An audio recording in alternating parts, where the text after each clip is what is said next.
देश का युवा नाराज़ है, देश का युवा हमारे यहाँ की सरकार से नाराज़ है, हमारे यहाँ की शिक्षा नीति से नाराज़ है, हमारे यहाँ के कप्तान से नाराज़ है। इसी विषय को आगे बढ़ाते हुए आज मैं शुभम पांडे फिर से लेके आ गया हूँ आपके सामने पॉलिटिकल पंचायत का नया एपिसोड। आज हमारे साथ मौजूद हैं श्री अभिषेक परमार जी, जो कि नेशनल यूथ कांग्रेस के वरिष्ठ उपाध्यक्ष हैं मध्य प्रदेश से। सर, स्वागत है आपका हमारे शो में। धन्यवाद भैया। सर, क्या कहना चाहेंगे इस मुद्दे के बारे में? बड़ा ही इम्पोर्टेंट एक मुद्दा है। नीट का पेपर आज पहली बार लीक नहीं हुआ है, ये पहले भी हो चुका है और कई शिक्षा नीतियों में परेशानियां आ रही हैं जो हमारे युवाओं को फेस करनी पड़ रही हैं। तो क्या कहना चाहेंगे सर इस मुद्दे के बारे में? देखिए, देश की जो दुर्दशा है किसी से छुपी नहीं है और नीट का पेपर लीक सरकार के संरक्षण में हुआ है। इसका जो मुख्य आरोपी है, मैं शिक्षा मंत्री धर्मेंद्र प्रधान को मानता हूँ। क्यों मानता हूँ? क्योंकि इनकी देख रेख में सब चीज़ें हुई हैं और नीट में जो इसके लाभार्थी थे, जो सामान्य परिवार के गरीब बच्चे थे, उनको लाभ मिल रहा था, जो इस सरकार से और उद्योगपतियों से देखा नहीं गया। ये 20-20 हज़ार में पेपर बेचने का काम सीकर ज़िले में राजस्थान से व्हाट्सएप के ग्रुप में राहुल जी के साथ वो टीम भी पहुंची थी, वो बच्चे पहुंचे थे नीट के स्टूडेंट। 20-20 हज़ार रुपये में व्हाट्सएप ग्रुप पर देश का भविष्य बेचा गया। ये जो नीट का एग्ज़ाम है डॉक्टरों के लिए किया जाता है। बिल्कुल। ये इसके पास आउट होके बच्चे अच्छे कॉलेजेस में जाते हैं, भविष्य में वो इलाज करते हैं। अगर मेरा सवाल और एक प्रश्न चिन्ह भी इस सिस्टम पर उठाता है, अगर ये नीट का पेपर इससे पहले भी लीक हुआ है तो क्या इस देश के सभी डॉक्टर पेपर लीक डॉक्टर हैं? हाँ, मतलब अभी इसी में एक जो आपने भी बताया शिकार का केस, इसी में एक केस और आया कि एक फैमिली मिली है जिसमें पता चल रहा है कि पिछले 2-3 डॉक्टर्स भी खरीदे हुए डॉक्टर्स हैं। वो मतलब उन्होंने भी कुछ। देखिए, ये सरकार खरीदी हुई सरकार है, उद्योगपतियों की सरकार है, गरीब जनता की सरकार ही नहीं है। ऐसी कोई नीति ही नहीं बना रही जिससे आम आदमी को लाभ हो।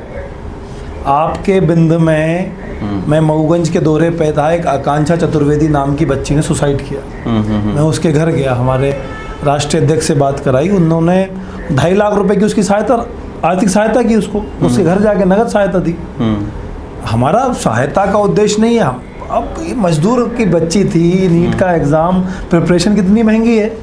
आप भोपाल में, आप रीवा से भोपाल में रह रहे हैं, यहाँ का रेंट हुआ, फिर खाना हुआ, ट्रैवलिंग हुआ, कितना महंगा है 1 साल का। सरकार ने तो बस एक ऑर्डर जारी कर दिया कि आज से रीनीट होगा। रीनीट भी लीक हो गया, फिर से नीट होगा। अरे ये सिर्फ लीक सरकार है, इनके पास कोई इंफ्रास्ट्रक्चर नहीं है। अगर मैं आप बताइए, इनका सर्वर डाउन है। अभी मैं आपके मुद्दे से भटकूंगा नहीं। इस प्रदेश का किसान है, आज खाद नहीं मिल रही है, सर्वर के लिए पर सर्वर प्रॉब्लम है। अरे जो टोल टैक्स है उसका सर्वर ठीक है, आपकी EMI कटनी है उसका सर्वर ठीक है, पर जो जनता को फ़ायदा पहुंचाना उसके लिए सब सर्वर फेल है। तो सर, मतलब ये मुद्दा तो काफ़ी बड़ा है, ये मैं मान गया, और लोग इससे खुश भी नहीं हैं, ये भी मैं मान गया। लोगों ने ये मांग करी कि सब एजुकेशन मिनिस्टर को रिज़ाइन कर देना चाहिए। इससे क्या होगा सर? देखिए, इससे बदलाव होगा। आगे पेपर लीक होगा तो जो भी मिनिस्टर होगा, जो भी ऑफिसर होगा, वो डरेगा। अभी डर ही नहीं है, कहीं कहाँ डर है बताइए। और हम जो लड़ाई लड़ रहे हैं, ये हमें कोई मज़ा नहीं आ रहा भैया। 45 डिग्री टेम्परेचर में खड़े होकर देखिए, पानी की बौछारें मैंने सही है, मैं गिरा हूँ, मेरे शरीर में चोटें आई हैं। देखा, हमें कोई मज़ा नहीं आ रहा है। पर जब तक ये इस्तीफा नहीं हो जाता, और ये देश बचाने की लड़ाई है, जब तक इस प्रदेश का युवा, एक तो बेरोजगारी चरम पर है, बेरोजगारी के साथ साथ अगर जो पेपर हो रहा है, जो अच्छे बच्चे हैं, अगर वो लगातार सुसाइड कर देंगे, जो अच्छे माइंड जो फ्यूचर के लिए, फ्यूचर में APJ अब्दुल कलाम बन सकते हैं, जो इस देश को एक नई दिशा दे सकते हैं, वो बच्चे अगर जेएनजी सुसाइड कर लेगा तो देश किस स्थिति में जाएगा? और किसके लिए? जो पढ़ने वाला, जो डिजर्विंग था, वो पीछे बैठ गया और 20,000 रुपये लेके वो आ गया। अच्छा सर, जो अभी आपने बताया कि मैंने पानी की बौछारें खाई और ये सब, आप CM हाउस घेराव करने गए थे, वहाँ पे ऐसा क्या हो जाता है सर कि ये चीज़ इसमें बदल जाती है, बार बार लाठीचार्ज हो जाता है या कैनन फेंके जाते हैं? देखिए, हम तो चाहते हैं कि हम CM से मिले, प्रमुख सचिव से मिले, मंत्री से मिले, अधिकारी से मिले। इनका प्रशासन हमें रास्ते में रोक लेता है। अब अगर युवाओं में जोश होता है, कार्यकर्ताओं का और यूथ का जोश होता है कि उनको उग्रता से अपनी बात रखनी है। भाई यूथ अगर अपनी बात एग्रेशन से नहीं रखेगा तो वैसे ही ये सरकार नहीं सुन रही है, और यूथ और अगर बैठ जाएगा तो फिर देश की स्थिति क्या रहेगी, प्रदेश की, आप खुद देख लेंगे। आपने अभी कुछ देर पहले अनएम्प्लॉयड यूथ की बात करी, क्योंकि नीट वीट पेपर्स तो लीक हो ही रहे हैं अपनी जगह, लेकिन एक दूसरा मुद्दा जो युवा फेस कर रहा है वो ये है अनएम्प्लॉयमेंट के चलते अभी कुछ दिनों पहले हमारे सीजेआई साहब ने कॉकरोच से उनको संबोधित किया गया, तो एक नई पार्टी का जन्म हुआ या एक नए रेवोल्यूशन का जन्म हुआ जिसको कहा कॉकरोच जनता पार्टी। इसके बारे में आपकी क्या राय है? देखिए, इस देश के जो बेरोजगारों का गुस्सा था वो कॉकरोच जनता पार्टी। सीजेआई की जवाबदारी है कि इस देश में कानून व्यवस्था ठीक रहे, इस देश में संविधान की रक्षा हो। सीजेआई वो काम नहीं कर रहा है। सीजेआई सिर्फ किसके इशारों पे कर रहा है मुझे नहीं पता, पर कॉकरोच जैसा शब्द इस्तेमाल करना बेरोजगारों के लिए, ये मैं बिल्कुल सहमत नहीं हूँ, क्योंकि इस कॉकरोच यूथ और बेरोजगार नहीं है, दीमक है ये सिस्टम। सिस्टम में लगी दीमक है, वो हमारे देश को खोखला कर रही है। और अगर सीजेआई को लगता है कि ये कॉकरोच बन के ये दीमक को खाएं, तो इस देश का युवा तैयार खड़ा है, उनने दिखा दिया। ये कॉकरोच, मैं आपसे कहूँगा, कॉकरोच जनता पार्टी एक मुहिम है, और ये इस बार इस देश में लगी दीमक को खाएगा भी, और इस बार कॉकरोच पंख खोल के उड़ेगा भी। सर, लेकिन काफ़ी इनको सामना करना पड़ रहा है ऑब्स्टेकल्स का, क्योंकि लगातार इनके इंस्टाग्राम हैक हो रहे हैं, पर्सनल अकाउंट्स पे भी हैकिंग के अटैक्स हुए जा रहे हैं, कई बार इनके वीडियोस टेक डाउन कर दिए जाते हैं, कई बार वेबसाइट में ज़्यादा ट्रैफिक आ जाता है। मतलब अल्टीमेटली कहीं ना कहीं से इनको दिक्कतों का सामना करना पड़ रहा है। अभी रिसेंटली इन्होंने किसी एक लड़के का, वेदांत नाम के किसी लड़के का सपोर्ट करते हुए एक वीडियो डाला था, इंस्टाग्राम ने कुछ पॉलिसीज़ के चलते उसको दबा दिया। मतलब इसके पीछे क्या कहना चाहेंगे सर? मतलब क्यों, क्या कोई आवाज़ नहीं उठा सकता, या ऐसा ही है, या फिर कुछ और इसके पीछे? देखिए, उसकी व्यक्ति की किस्मत अच्छी है कि उसके घर अभी सीबीआई और ईडी नहीं गई, ईडी और सीबीआई से बचा हुआ है। इस देश में जो भी व्यक्ति सही बोलेगा, सच बोलेगा, जो बेरोजगारी पे मुद्दे पे बात करेगा, किसानों की बात करेगा, भ्रष्टाचार की बात करेगा, उसको यही यूँ परेशान करेंगे। ये रंगा बिल्ला की सरकार है, ये सच बोलने वाले व्यक्ति को हमेशा दबाएगी। पर इस देश में, इस देश जब अंग्रेज़ों से नहीं डरा, अंग्रेज़ों से हम लोगों के जो पूर्वज थे, आप के भी पूर्वज, मेरे पूर्वज उस समय भी जिंदा थे, उस स्थिति में भी जिंदा थे, उस स्थिति में भी लड़ रहे थे, तो मुझे लगता है कि हम भी उनके वंशज हैं, हम भी इनसे लड़ेंगे, और एक बार फिर इस देश से और इस प्रदेश से इन लोगों को सफाया करेंगे, और ये जनता करेगी। जनता सब देख रही है, पब्लिक सब देख रही है, यूथ सब देख रहा है, ये राजनीति का विषय नहीं है।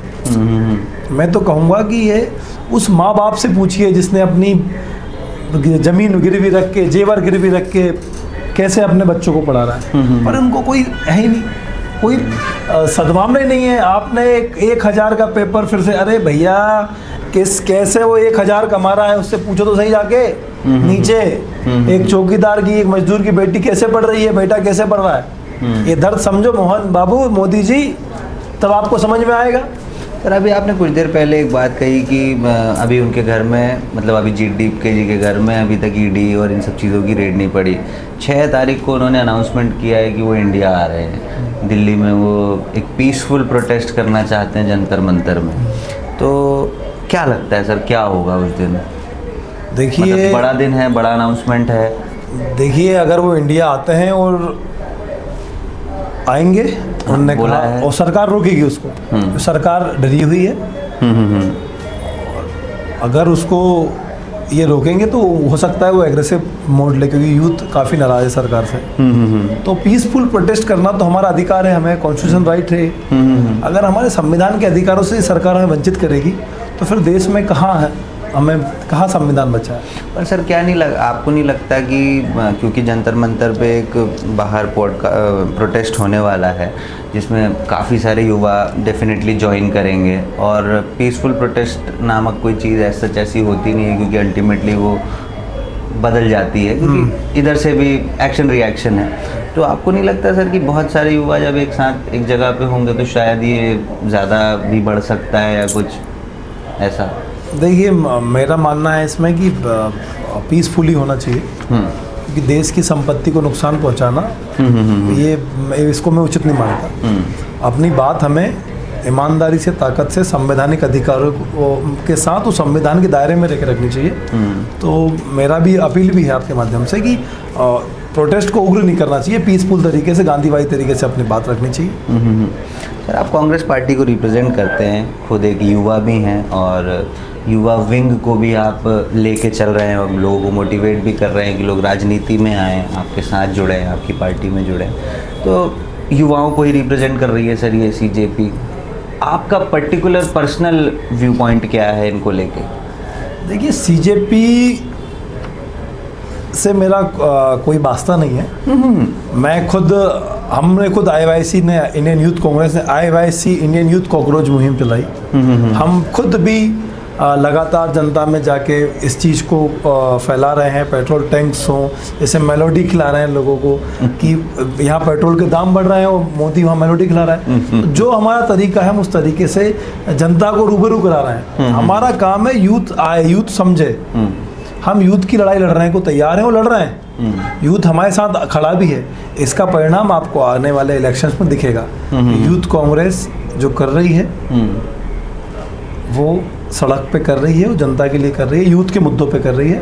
तो हमें इसका अच्छा रिस्पांस मिल रहा है। राजनीति में आने के बारे में आपने कब सोचा और क्यों, ऐसा क्यों लगा कि आपको इस पर्टिकुलर फील्ड में आना चाहिए? देखिए मैं एक साधारण किसान परिवार से आता हूँ। मेरे परिवार में कोई भी राजनीति का आर भी नहीं जानता। और मैं कॉलेज में था तो वहीं से पोस्टर बॉय के रूप में शुरुआत की। पोस्टर चिपकाते चिपकाते चिपकाते यहाँ तक आ गया, पता ही नहीं चला। सिर्फ एक जज्बा था, एक जुनून था कि यूथ की लड़ाई लड़ूं, एग्रेशन से लड़ूं, सड़कें गर्म करूं, किसी भी मुद्दे पे पीछे ना हटूं जब तक उसका निर्णायक रूप नहीं मिल जाता। देखिए मैं तो युवाओं से भी अपील करता हूँ हर जगह जाके कि जो अच्छे लोग हैं, अच्छे यूथ हैं, वो आना चाहिए, अपने अधिकार की लड़ाई लड़ना चाहिए और अपनी समाज, अपने परिवार, अपने गांव, अपने शहर का नाम रोशन करना चाहिए। अगर आप अच्छे पद पे पहुंचेंगे, अच्छी, जैसे आपने कहा आप लड़ रहे हैं, तो मैं लड़ रहा हूँ तो उसका फ़ायदा मुझे मिल रहा है। लोग मेरे और तरफ भरोसे से देख रहे हैं। मैं आपको बताऊँगा नहीं कि आपको मध्य प्रदेश ने UP तक से फ़ोन आ रहा है मेरे पास कि दादा आप यहाँ पर भी आके प्रोटेस्ट करो। तो सर जैसे अब ये सब होता है, आप पे वाटर कैनन्स डाले जाते हैं, चोट लगती होगी, तो परिवार भी तो कभी कभी कहता होगा कि यार ये क्यों कर रहे हो, क्या ज़रूरत है ये सब चीज़ की? हाँ, परिवार में मेरी धर्मपत्नी बहुत चिंतित होती है, माता चिंतित होती है। फैमिली में क्योंकि साधारण परिवार से हूँ, कुछ ऐसा देखा नहीं है, सीमित संसाधनों में घर चलता है, तो चिंता तो होती है। पर अब जब राजनीति में आ गया हूँ और यहाँ पहुँच गया हूँ तो अब मुझे फ़र्क नहीं पड़ता। क्या विज़न है सर आपका? आप अपने आप को कहाँ देख रहे हैं आने वाले 10 सालों में? जहाँ सब लोगों का प्यार ले जाए वहाँ मैं तो अपना काम कर रहा हूँ। जो भी पार्टी मुझे काम देती है मैं वो ईमानदारी से करता हूँ। जहाँ बोलते हैं, जहाँ लगाते हैं, जिस काम में मुझे छोटे से छोटे काम में लगाइए, मैं वहाँ कोशिश करता हूँ मैं अपना 100% दूँ और उस काम को बेहतर करके दूँ। बेसिकली आपका काम क्या है पार्टी में? देखिए मेरा काम, मैं वरिष्ठ उपाध्यक्ष होने के नाते 12 जिलों का प्रभारी हूँ।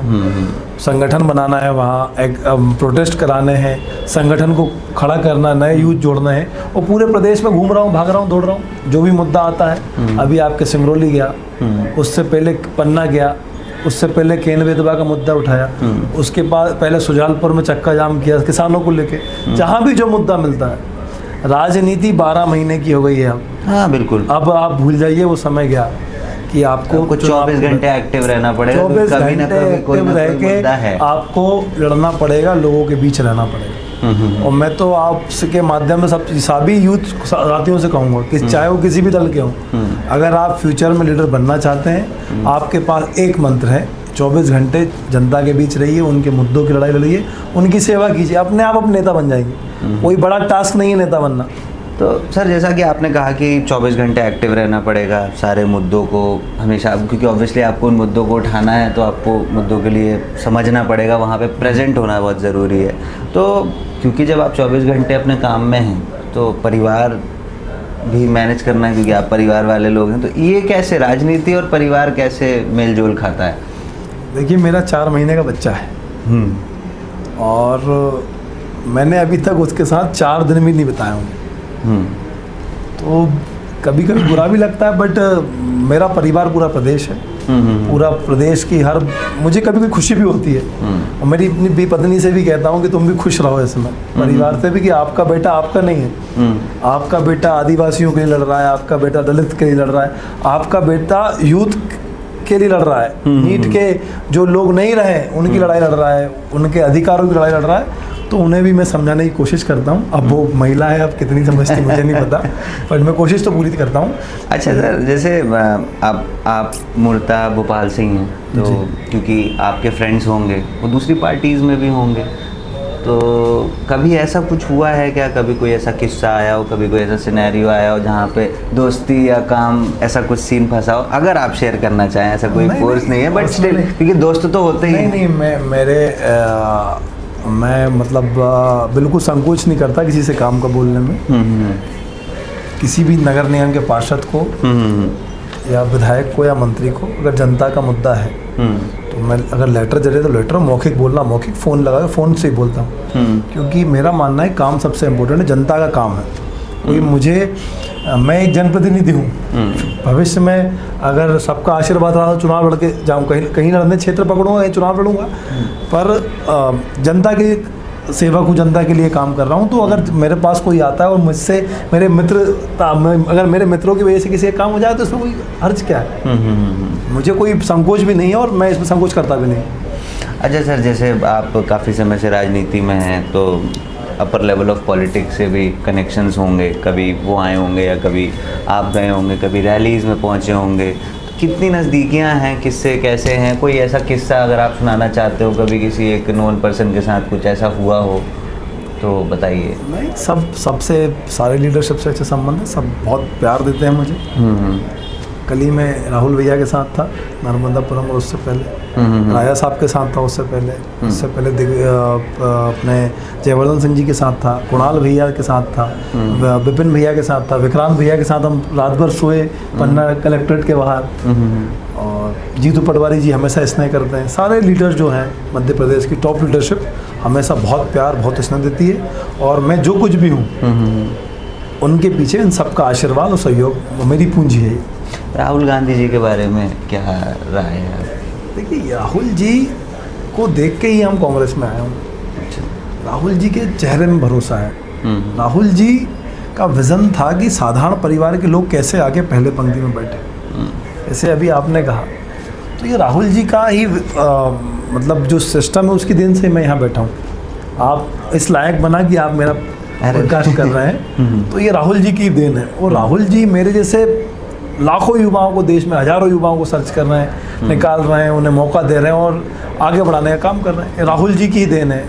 और मैं राहुल जी का जितना अपने शब्दों में कहूँ उतना एहसानमंद जीवन में रहूँगा कि उनका जो प्रक्रिया थी उससे वैसे साधारण परिवार के लोग आए, नॉन पॉलिटिकल फैमिली, और ये इसका फ़ायदा भी होता है। जब साधारण परिवार के लोग आगे पहली पंक्ति में बैठते हैं तो जनता का भरोसा बढ़ता है।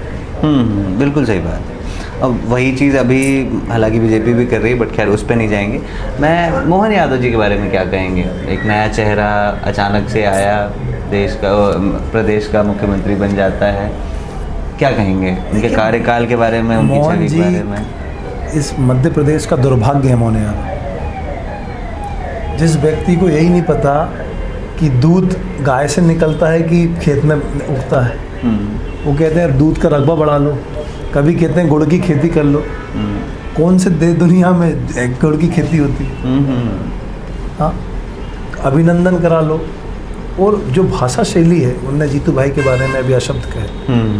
आप एक प्रदेश के मुखिया हैं, आपको इन तरह की चीज़ें आपको शोभा नहीं देती, आपको मतलब आपको कई लोग आइडल मानते होंगे। बिल्कुल बिल्कुल। तो आप क्या एक नई जनरेशन को क्या सीख दे रहे हो? आप क्या, यह आपका सिस्टम है, यह आपकी परिपाटी है, यह आपके संस्कार है? तो मैं तो दुर्भाग्य मानता हूँ मोहन यादव को कि मध्य प्रदेश के वो मुख्यमंत्री बने। तो इससे पहले शिवराज सिंह चौहान जी थे, उनके बारे में क्या कहेंगे? देखिए, व्यापम शिवराज जी की देन है। आज जो नीट मोदी की देन है, धर्मेंद्र प्रधान की देन है, तो व्यापम शिवराज की देन है। करोड़ों हजारों लोगों की मौत हो गई, कैसे हुई? कुत्ती नहीं सुलझी आज तक। हर जगह भ्रष्टाचार चरम पे था। शिवराज जी ने कहा कि इस देश की सबसे बड़ी सदन में शिवराज जी ने क्या कहा कि हर किसान की आय 8 गुना हो गई। तो मैं कहूँगा कि एक व्यक्ति की आय 8 नहीं 800 गुना हुई। वो माँ नर्मदा को छल्ली करके जो माल मिला है उससे कि शिवराज जी की आय 800 गुना हुई। व्यापम के घोटाले में जो कमीशन मिला उससे उनकी आय 800 गुना हुई। वो जो यूएस के साथ ट्रेड डील की है अभी, उससे जो मोटा कमीशन मिला है उससे उनकी आय 800 गुना हुई। बाकी मैं भी खेती करता हूँ, मेरे बाप दादा खेती करते करते मर गए। मेरे यहाँ तो किसी की आय 8 गुना क्या दुगनी नहीं हुई। सर मतलब आपके नज़र में कोई भारतीय जनता पार्टी में ऐसा कोई नेता है जो काम ठीक कर रहा हो? कि अभी तक मेरे को जितना समझ में आया कि शायद कोई काम सही नहीं कर रहा है, बट कोई तो होगा। देखिए, अगर सही कर रहे होते तो देश की स्थिति ये नहीं होती, प्रदेश की स्थिति नहीं होती। बाहर इस प्रदेश के मुखिया कहते हैं आंकड़ों में कि हमने सारे टोल टैक्स बंद कर दिए। 17,000 करोड़ का अवैध रेवेन्यू वसूला जा रहा है। किसकी जेब में जा रहा है? हर महीने आप करोड़ों रुपए का ले रहे हैं कर्जा, वो घी पी रहे हैं विज्ञापनों में। किसके पास जा रहा है? किसकी जेब में माल जा रहा है? लोग बेघर हो रहे हैं, सड़कों पे उतर रहे हैं, वो इन्हें कर्जा लेके घी पीने का काम कर रहे हैं। आप ऐसी कोई पॉलिसी नहीं है जो आम आदमी को फ़ायदा पहुंचाए। एक पॉलिसी बता दो मुझे। आपने लाडली बहना से 3,000 का वादा किया, दिया क्या? शिवराज जी कहते हैं आय दुगनी हुई। मैं तो कह रहा हूँ कि आपके ज़िले, आपकी विधानसभा के किसान लाके खड़े कर दो मेरे सामने। आपकी लोकसभा में, मैं शिवराज जी की लोकसभा का किसान हूँ। मैं विदिशा लोकसभा में मेरी खेती है। मेरे बाप दादा वहाँ खेती करते हैं। मेरी तो आय नहीं हुई। वही मैं आपके सामने फैक्ट कह रहा हूँ। मैं खेत में चल के देखो मेरे। तो ये सिर्फ झूठ के पुलिंदे बना रहे हैं। सब भ्रष्टाचार है, मदमस्त हाथी हो गए हैं। 45 डिग्री में इनके अधिकारी वल्लभ भवन में एसीओं पे कुर्सी तोड़ रहे हैं। मंत्री अपनी बड़ी बड़ी गाड़ियों में घूम के बस मज़े मार रहे हैं। बाकी जनता से इन्हें कोई मतलब नहीं। अच्छा, मान लीजिए सर फॉर इंस्टेंस की सरकार चेंज हो जाती है और एक नई पार्टी लीडरशिप में आती है, क्या बदलेगा सर भारत देश में? देखिए, सरकार चेंज हो नहीं जाती, होगी। इस प्रदेश में 2028 में और देश में 29 में कांग्रेस की सरकार आएगी। जनता वोट करेगी, मुद्दों पे वोट करेगी, महंगाई पे वोट करेगी। जो इन्होंने पहले तो लाडली बहनों की जेब में पैसा डाला, फिर जीजाजों को गैस की टंकी के लिए लाइन में लगा दिया। उसके बाद किसान 4 डिग्री में किसान ने गेहूं में पानी डाल के फसल पैदा की, वो 40-45 डिग्री में बेच रहा है। आप किसान का दर्द समझिए। आप सड़क पे उतरिए, देखिए जो तुलाई सेंटर के बाहर, मंडियों के बाहर जाके देखिए, मंडियों में 1500-1800 रुपये बिक रहा है। वो तुलाई सेंटरों पे साला आदमी सो रहा है रात में, नीचे सोने को मजबूर है, बारिश से बचाए अपनी फसल। तो त्राहिमाम। अभी खाद की समस्या है। खाद के लिए मेरे कज़न बता रहे थे कि हम रायसेन के किसान हैं और विदिशा में हमारा नंबर आना स्लॉट में 5 बोरी लेने हम दूसरे जिले जाएं। तो ये संभव है क्या? ये सिर्फ मजाक बना के इनका सर्वे फेल, इनने का सैटेलाइट से सर्वे कराएंगे। कौन कहाँ गया इनका वो सैटेलाइट का सर्वे? ये तो देखिए, इनके पास खाद नहीं है, ये बोल नहीं पा रहे हैं, इसलिए ये ढोंग कर रहे हैं कि ये कराएंगे वो कराएंगे। काला बाजारी तो ये लोग करा रहे हैं सब। सरकार में, शासन में, प्रशासन में बैठे भाजपा के दलाल और इनके अधिकारी काला बाजारी करा रहे हैं। कौन लिप्त है काला बाजारी में? अगर आपको डाउट है तो आप उनके नाम जग जाहिर क्यों नहीं करते? सार्वजनिक पटल पर रखिए उनके नाम, पता चल जाएगा कौन काला बाजारी कर रहा है, कौन नहीं कर रहा। तो मुद्दे जनता वोट करेगी और कांग्रेस के पक्ष में वोट करेगी। सरकार बदलेगी, अमन चैन आएगा और जो इनकी पटरी पे, जो प्रदेश और देश की गाड़ी पटरी से उतर गई है, उसको वापस सिर्फ कांग्रेस और राहुल गांधी ही विकल्प है जो इस देश को वापस पटरी पे ले पाए, आके आ पाएगा। सर ये तो समय बताएगा कि कौन सत्ता पे बैठेगा। मेरा मेन जो मुद्दा है, जो मेरे को भी समझ में आ रहा है कि जैसे युवा बहुत आग बबूला हो रहा है, हर जगह पे राइट्स देखे जा रहे हैं, लोग बाग प्रोटेस्ट कर रहे हैं, प्रोटेस्ट कई बार लड़ाई दंगे में बदल जाता है। हमने अभी बहुत बड़े बड़े 2 केसेस देखे हैं, श्रीलंका, बांग्लादेश, भी नेपाल में भी हुआ। ये युवा ही थे जो भड़क के ऐसा कुछ कर गए। तो भारत देश में क्या ऐसी स्थिति बन सकती है? देखिए, जब खाने को रोटी नहीं रहेगी, पहनने को कपड़ा नहीं रहेगा, तो आदमी क्या करेगा? आपने मोदी ने, शाह ने, मिडिल क्लास व्यक्ति है, अब जो महंगाई आपको समझ नहीं है तो मिडिल क्लास फैमिली में जाके देखिए, उनको 15-20 हज़ार में अपना घर भी चलाना है, बच्चों की फीस भी भरनी है, अपनी ज़रूरत के काम काज ही पूरे करने हैं, किसी के यहाँ शादी ब्याह पूरी करनी है, गर्मी है, बिजली का बिल भरना है। तो कहाँ है बेचारे के पास पैसे? आप एक आकलन बना के चार्ट, हर व्यक्ति में इस महंगाई के दौर में हर परिवार पे 3 से 4 हज़ार का प्रभाव पड़ा है। गैस सिलेंडर नहीं मिल रहा, सब ब्लैक में ले रहे हैं। यूथ तो सड़क पे कब से है, मीडिया दिखाई नहीं रही है। भाई, मीडिया का जो काम है ईमानदारी से दिखाना, वो दिखा दे। अभी बड़े बड़े न्यूज़ चैनल के लोग कह रहे हैं कि रुपया गिर नहीं रहा है। अरे रुपया गिर नहीं गया, गिर चुका है। इससे गिर गया तो देश गिर जाएगा।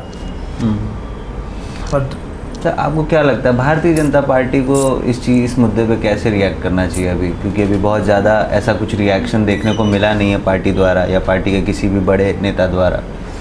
देखिए, भाजपा जो है 2 लोगों के इर्द गिर्द चल रही है। जब तक वो दोनों इशारा नहीं करें, कोई किसी की मजाल नहीं है एक शब्द बोल। तो क्यों नहीं बोल रहे हैं आपके हिसाब से? क्या लगता है कि क्यों इस मुद्दे पे बात नहीं? हिम्मत ही नहीं है ना। दोनों की चाटुकारिता से पद मिला हुआ है। कोई ये लोगों की लड़ाई लड़के, इनके जितने MP MLA हैं, कितने ईमानदारी से लड़ाई लड़ी इनने, जनता के सुख दुख में खड़े हैं। ये तो सिर्फ सिंबल स्ट्रॉन्ग था, जीत गए। माहौल था, जीत गए। कई बार देखा गया है, मतलब कई बार क्या पैटर्न ही देखा गया है कि इलेक्शंस के दौरान कई पार्टी, मतलब बहुत सारे पार्टी से नेता इधर से उधर जाते हैं। ज़्यादातर लोग बीजेपी क्यों ज्वाइन कर रहे हैं? कांग्रेस से भी बहुत सारे लोगों ने ज्वाइन किया। देखिए, जिन लोगों को इच्छा शक्ति जनसेवा की ख़त्म हो गई, मन में लालच भर गया कि नहीं, हमें अब पैसे की जो भूख वो बढ़ गई, उन्होंने भ्रष्टाचार को छुपाने के लिए, पैसे की भूख पूरी करने के लिए भाजपा का दामन अपना लिया। आप तो भाजपा के पास एक वॉशिंग मशीन है। पहले वो हेमंत बिस्वा शर्मा को गाली देते थे, जैसे ही वो उनकी मशीन में डले तो वो तो वाइट कलर आदमी हो गए। ऐसे सैकड़ों नाम है। तो क्या कांग्रेस पार्टी से जो नेता वहाँ गए हैं, अगर वो वापस कभी आना चाहें तो कांग्रेस उनको वापस रख लेगी? देखिए, ये तो हाई कमान का काम है। मेरे ये दायरे में नहीं है, तो मैं कुछ नहीं कहना चाहूँगा। नहीं, सही भी है, ठीक है। मतलब देखिए, मेरा मैं खैर इन सब चीज़ों में नहीं जाना चाह रहा था। मेन मुद्दा जो मेरे को उठाना था, जो युवा है, क्योंकि मैं एक युवा हूँ, आप एक युवा हैं, हम लोग युवा को रिप्रेजेंट कर रहे हैं, हमारी कुछ मांगे हैं। सर, मैं चाहता हूँ पर्सनली कि नीट और अनएम्प्लॉयमेंट के अलावा युवा की स्पेसिफिकली क्या क्या मांगे हैं सर, वो आप बताएं। देखिए, स्पेसिफाई करिए कि यार ये तो होना ही चाहिए। युवा को पहले तो इस प्रदेश के यूथ को हमें नशे के प्रति अवेयर करना पड़ेगा। Very important. नशा है, वेरी इंपॉर्टेंट, हमारी कई नस्लों को बर्बाद कर देगा ये। Totally agreed. क्योंकि जो नशा आ रहा है, जैसे आपके बिंद में वो सीसी कौन सा सी आती है, तो वो बॉर्डर से आ रही है। तो ये चेक पोस्ट क्या कर रहे हैं वहाँ पे? ये सरकार को सबसे पहले इस पे हाई लेवल मीटिंग बिठा के इम्पोर्टेंट चीज़, क्योंकि ये अब नस्लें ही बर्बाद हो जाएंगी तो क्या बचेगा? आने वाली पीढ़ी बर्बाद होगी। सही बात है। वो जो ये नशा और सूखा नशा होता है, ये कई पीढ़ियों को बर्बाद करता है। ऐसा रिपोर्ट्स आप अमेरिका में देख लिए, कई सड़कों पे ड्रग्स लेते हुए बच्चे मिलेंगे, बड़े पागलों की तरह घूम रहे हैं, उनका शरीर देखिए यूँ हो गया। तो इस देश को बचाना है, इस प्रदेश को बचाना है, तो नशे पे सबसे पहले सबसे ताकत से हमें प्रहार करना पड़ेगा। तो जाके होगी। अनएम्प्लॉयमेंट है, उनको जागरूक करना पड़ेगा शिक्षा के लिए। और जो बेहतर जो शिक्षा का स्ट्रक्चर बिल्कुल डिस्ट्रॉय हो गया है मध्य प्रदेश में, उसको भी हमें ठीक ठाक करना पड़ेगा। अभी शिक्षा की बहुत बेकार हालत है, सब कॉलेज सब यूनिवर्सिटी पैसे के लिए सब तमाम चीज़ें कर रही हैं, स्कॉलरशिप के लालच में सब चीज़ें हो रही हैं, एडमिशन वगैरह सब स्कॉलरशिप के लालच में हो रहा है, सब आंकड़ों में हो रहा है। कहीं एजुकेशन सिस्टम मध्य प्रदेश में कुछ नहीं बचा। सरकारी स्कूलों की हालत देख लो आप, हमारे बाप दादा सरकारी स्कूल में पढ़े थे, आज वो सरकारी नौकरी में थे। आज हम सरकारी स्कूल में डालने का सोच नहीं सकते क्योंकि वैसी स्थिति नहीं है। आप ये सब सरकार के हाथ की चीज़ें हैं। ऐसी पॉलिसीज़ बनाए, ऐसे नियम बनाए कि वहाँ सब अमल हो। अभी इन्होंने एक नियम लागू किया है कि टीचरों की फिर से एग्ज़ाम होंगे, भर्तियाँ फिट हैं कि नहीं, मेंटली फिट हैं कि नहीं। तो एक बार तमाम कलेक्टरों के, एसपीओ के, एसडीएमओ के, तहसीलदारों के, जो भी आपको घूस दे रहे हैं मोहन यादव जी, उनकी भी टेस्टिंग करा लो, पता चल जाएगा कि सच्चाई कहाँ है। तो देखिए काफ़ी मुद्दे उठ के आए हैं, ये पर्सनल मुद्दा था, but the point is that कि नशा है, अनएम्प्लॉयमेंट है, शिक्षा नीति है, ये बदलनी पड़ेगी बिकॉज़ युवा ही फ्यूचर है। और अगर हमारा फ्यूचर सिक्योर नहीं होगा तो कैसे काम चलेगा। ये तो हर घर में सिखाया गया है, हमारे पिताजी, हमारे दादाजी सब लोग ये सिखाते थे कि बेटा अपना फ्यूचर सिक्योर कर लो। तो ये सरकार से हमारी एक अपील है कि अपना फ्यूचर सिक्योर कर लें और इन चीज़ों पे ध्यान दें। मिलेंगे अगले एपिसोड में एक नए मुद्दे के साथ, तब तक के लिए नमस्कार।